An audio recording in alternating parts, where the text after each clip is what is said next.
Buenas noches, docente, me presento, soy Víctor Alexander Escatelegua. En esta oportunidad vamos a tratar referente a los cuellos blancos del puerto, este caso que fue muy sonado en la historia reciente del Perú.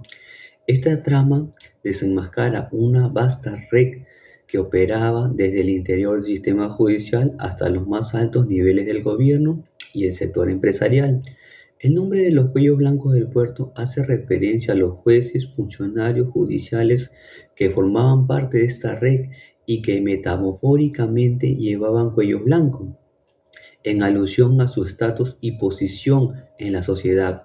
La investigación revela que esta red corrupta manipulaba el sistema de casos judiciales a cambio de sobornos y favores. Se descubrió que jueces y fiscales encargados de administrar justicia estaban involucrados. Asimismo, en análisis del caso propuesto, la corrupción sistemática, este caso revela la existencia de una red de corrupción arraigada dentro del sistema judicial peruano. Interconexión de poderes.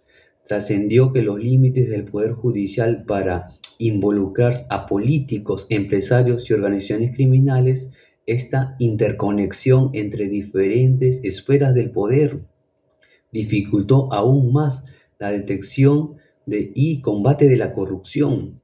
Impacto en la sociedad.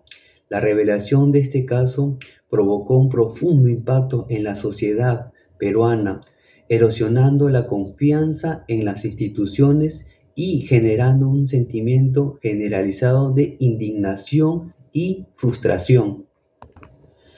Reformas institucionales. Como respuesta al escándalo, se implementó una serie de reformas destinadas a fortalecer el sistema judicial y prevenir futuros casos de corrupción.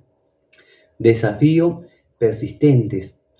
A pesar de las desafíos significativos en la lucha contra la corrupción en el Perú, la corrupción sigue siendo un ente muy amplio del gobierno y la sociedad, y la impunidad sigue siendo un problema grave. Además, la resistencia al cambio por parte de los actores corruptos y la falta de recursos y voluntad política pueden obstaculizar más los esfuerzos para combatir este flagelo.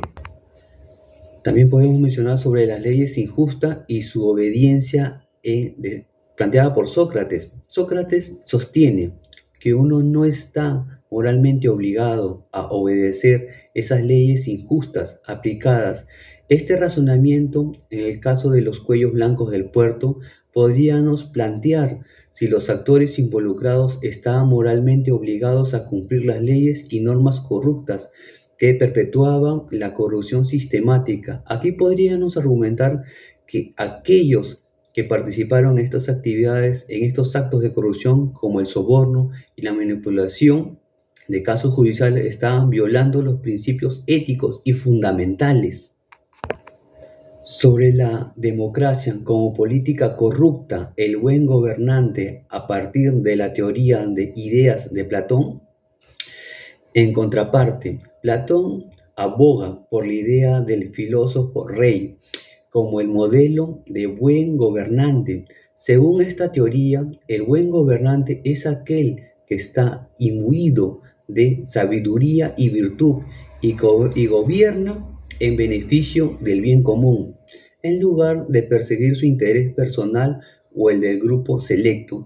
En el contexto del caso peruano, podríamos considerar que el buen gobernante sería aquel líder que busca arraigar la corrupción y restaurar la integridad del sistema judicial político peruano, el imperio de la ley y la justicia sobre los intereses populares.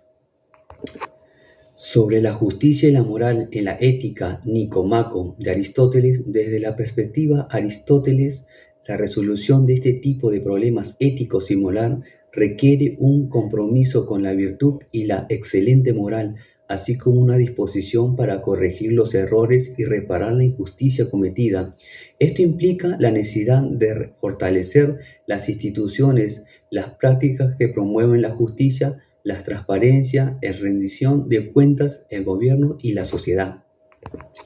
Asimismo, podemos mencionar sobre el Estado en el contractualismo social y la corrupción, Hobbes, Luque y Rousseau. Hobbes sostiene, en el caso peruano, la corrupción en el sistema judicial y político podría interpretarse como una violación del contrato social, ya que el Estado no protege adecuadamente los derechos y seguridad de la sociedad. En cambio, Luque, si el gobierno abusa del poder o se vuelve corrupto, los ciudadanos tienen el derecho y la obligación de resistir y, si es necesario, cambiar de gobierno. Rousseau, la corrupción podría interpretarse como una traición a la voluntad general de la sociedad peruana y una amenaza para la legitimidad del gobierno. También podemos mencionar sobre el deber y la moral en Kant. Desde la perspectiva de Kant, el deber y la moral exige resistirse a la corrupción y actuar de acuerdo con la ley moral universal, incluso en situaciones difíciles y riesgosas. Esto destaca la importancia de la integridad personal y la responsabilidad moral en la lucha contra la corrupción y la promoción de justicia ante la sociedad. Como conclusión, la revelación de una red de corrupción que operaba en el sistema judicial y político peruano ha minado la confianza del público en la capacidad del gobierno para administrar justicia de manera imparcial y proteger los intereses de la sociedad en su conjunto. La corrupción permite que unos pocos individuos poderosos obtengan beneficios indebidamente a expensas del resto de la sociedad. Esto socava los principios de la justicia distribuida y creada para todos por igual. La corrupción desestima la inversión extranjera, debilita las instituciones públicas y desvía recursos que podrían destinarse a programas sociales y desarrollo económico. Esta dificulta el progreso y el bienestar de la sociedad en su conjunto. Esto nos mina como sociedad y nos hace cada vez tener menos confianza ante la ley, ante la justicia, y no poder estar y vivir en democracia por tantos temas de corrupción.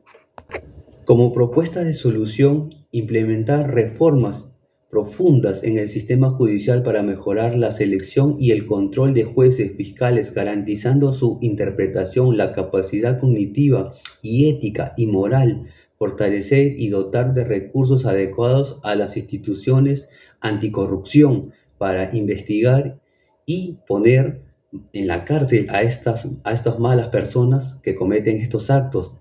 Establecer mecanismos efectivos de transparencia y rendición de cuentas en todas las instituciones gubernamentales, incluidas las públicas de información financiera y la invulneración de vínculos entre funcionarios y empresas. Crear una cultura de responsabilidad donde los funcionarios sean responsables por sus acciones y se enfrenten a unas consecuencias significativas por su corrupción.